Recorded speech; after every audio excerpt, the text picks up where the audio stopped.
Bill लेकर के आ रही है। भारतीय जनता पार्टी का इतिहास जिस तरह के फैसले लिए अगर हम देखें, उससे कहीं न कहीं जो परिणाम भारतीय जनता पार्टी चाहती थी वो नहीं आए।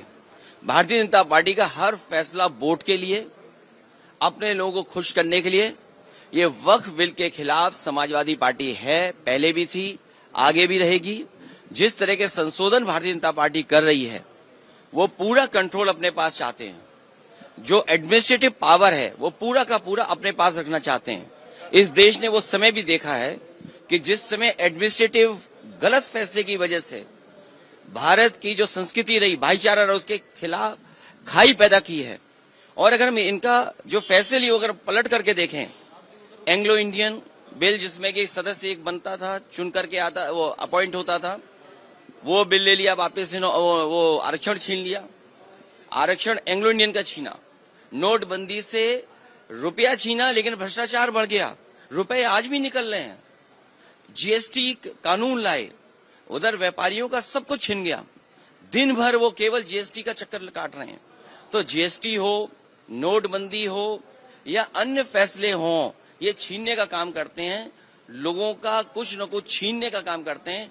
वक्फ के माध्यम से ये कहीं न कहीं संदेश ये देना चाहते हैं कि अपना वोट बैंक ठीक कर लें, क्योंकि नौकरी दी नहीं, रोजगार दिया नहीं, किसान की आय दोगुनी हुई नहीं, तो इनका वोटर भी इनसे नाराज है।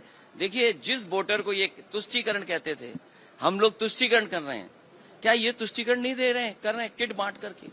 अभी ईद पर जो किट दी है, क्या ये तुष्टीकरण में नहीं आएगा? क्योंकि इनको पता है इनका वोट खिसक गया है।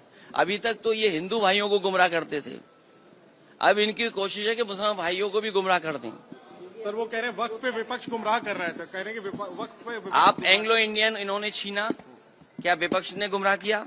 आपने आरक्षण छीना, जो यहाँ पर लोकसभा में चुन करके आते थे, असेंबली में अपॉइंट होते थे, तो वो छीना आपने।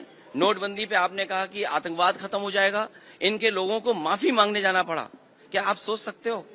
फौज के गलत फैसले की वजह से, हालांकि नई बात बनती ये कहने की है, लेकिन फिर भी कह रहे हैं, एक घटना ऐसी हुई जिसमें इनको माफी मांगनी पड़ी फौज के बड़े अधिकारी को जाकर के, जो गलत एनकाउंटर हुआ था।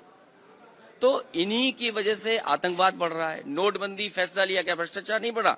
एक व्यापारी उत्तर प्रदेश में, जिसके इत्र व्यापारी था, कारोबारी, 250 करोड़ रुपए निकला था नोटबंदी के बाद, और ये कहा गया समाजवादी पार्टी का है।